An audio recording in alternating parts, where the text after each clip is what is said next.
Hello mga katiits, may bato akong isi-share sa inyo. Ayan siya, hugis letter Y.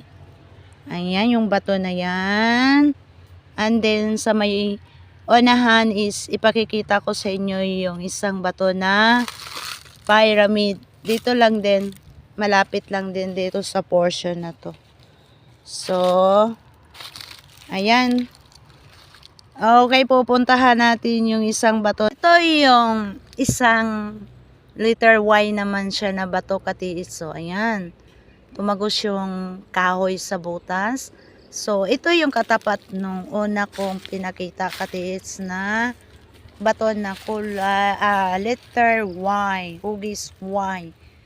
Ito rin siya. Oh. So, marami dito katiits. Maraming mga possible sign.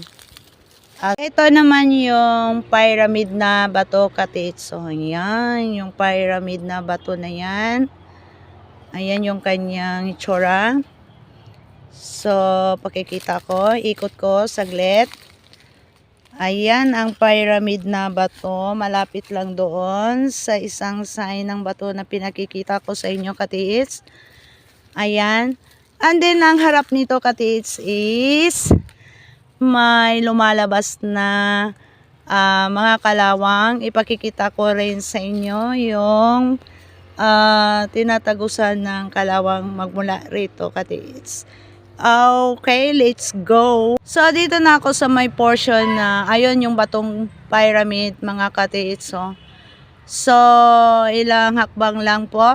Dito po may mga lumalabas na kalawang katiits kapag malakas ang ulan. Ayan. Mga kalawang po yan, oh. Yan, oh. Ayan. Yan, mga kalawang yan. Kapag malakas ang ulan is kalawang ang mga lumalabas na tubig dito, mga katiits. So, magkalapit-lapit lang po yung mga sign. Marami pong sign dito katiits. Ayan. So, isi-share ko lang po sa inyo. At pupuntahan ko na naman yung isa pang bato na katapat nito katiits. Let's go! Ito naman yung dambuhalang bato na napatungan na po sa isang kubo po. Yan, kubo. Ayan. So, nandito po siya sa pinaka-ilalim po.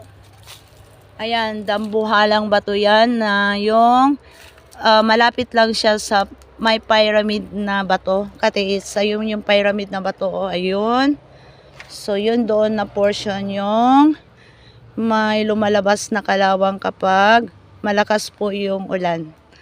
Ayun lang po katiits, yung aking mai-share kung ano po yung inyong likod po. Ito naman yung kawayan. Ayan, lumang kawayan po. So, yun yung pyramid ng bato. Ayan. Kawayan po yan. So, medyo inano na. Tinanggal na. Okay. Thank you for watching.